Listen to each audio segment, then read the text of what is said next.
आप देख रहे हैं नवोदय टाइम्स पंजाब केसरी टीवी।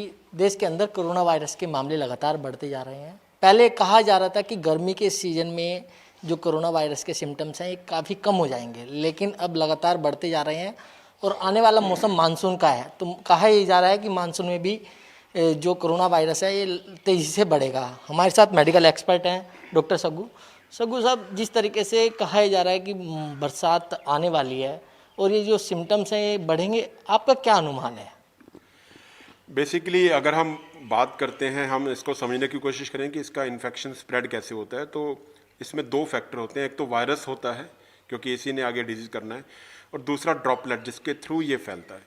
तो अगर हम ड्रॉपलेट बनने की देखें कि उसकी प्रिंसिपल क्या होता है कि एक्चुअली हम ऑक्सीजन जो है वो लेते हैं अंदर और CO2 छोड़ते हैं, जिससे हमारे जो CO2 छोड़ते हैं और अंदर से हमारे लंग्स जो हैं वो थोड़े वेट होते हैं, तो वहाँ से जितना भी फ्लूइड बाहर को आएगा, तो अगर बाहर का तापमान जो है वो कम होगा तो उतना ही वो ड्रॉपलेट्स कंडेंस ज़्यादा होंगे और ड्रॉपलेट बनेंगे। तो लिक्विड कंडेंस होकर ड्रॉपलेट बनाता है।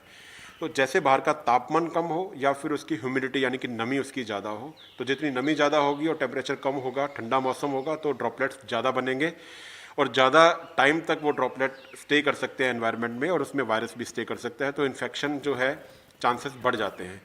तो अगर हम बात करते हैं अब मानसून की, तो मानसून जैसे ही आएगा, अगर तो बिल्कुल बारिशें होती रहती हैं, नमी ज़्यादा रहती है, टेम्परेचर कम होएगा, तो बिल्कुल ड्रॉपलेट्स ज़्यादा बनेंगे, इन्फेक्शन बढ़ने के चांसेस ज़्यादा होंगे।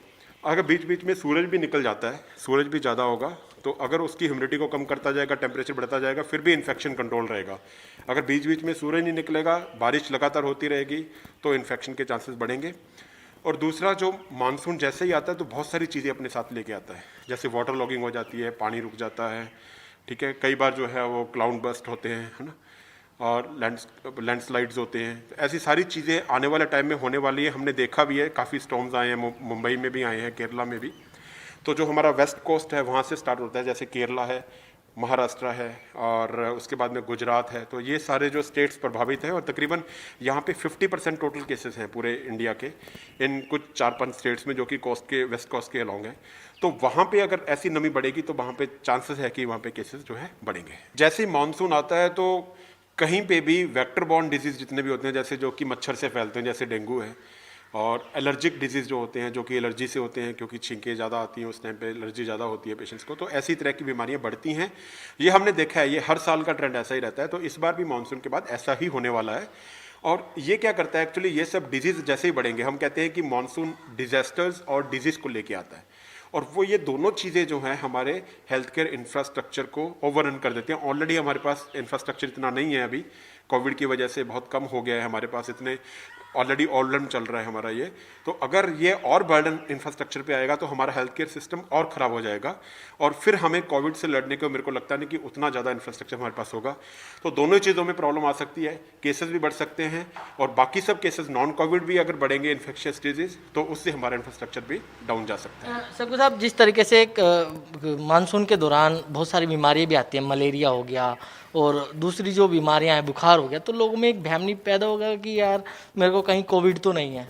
हाँ बिल्कुल, ये तो है ही। अगर आपको हर किसी में फीवर होता है, जैसे मलेरिया उसमें भी फीवर होता है, बाकी इन्फेक्शन डिजीज में फीवर होता है, तो अगर आपको फीवर होता है, कफ होता है, तो ऐसा नहीं है कि इमीडिएटली आपको कोविड हो गया है। आप अपने सिम्टम के हिसाब से आप अपने फिजिशियन से मिलिए, उनसे ट्रीटमेंट लिए, 5-6 दिन का ट्रीटमेंट लिए। अगर कोई फ़र्क नहीं पड़ता है, फीवर, कफ, कोल्ड और आपका थ्रोट पेन वैसे ही रहता है, तो आप बिल्कुल कोविड टेस्ट के लिए जाएंगे, फिर कोविड के हिसाब से उसका ट्रीटमेंट होगा। लोगों को बरसात के मौसम में आप क्या सजेस्ट करेंगे कि क्या करना चाहिए? बरसात के मौसम में सबसे अच्छा है कि हाइजीन प्रॉपर रहनी चाहिए।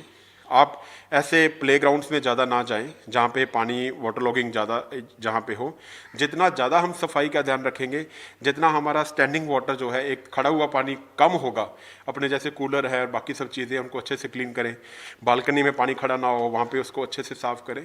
तो जितना साफ़ सफाई का ध्यान हम ज़्यादा रखेंगे, तो और तरह की जो इन्फेक्शियस डिजीज हैं वो होने के चांसेस उतने ही कम। मेडिकल एक्सपर्ट बता रहे हैं कि आने वाला जो मानसून का सीजन है उसमें जो कोरोना वायरस के केस हैं वो बढ़ सकते हैं।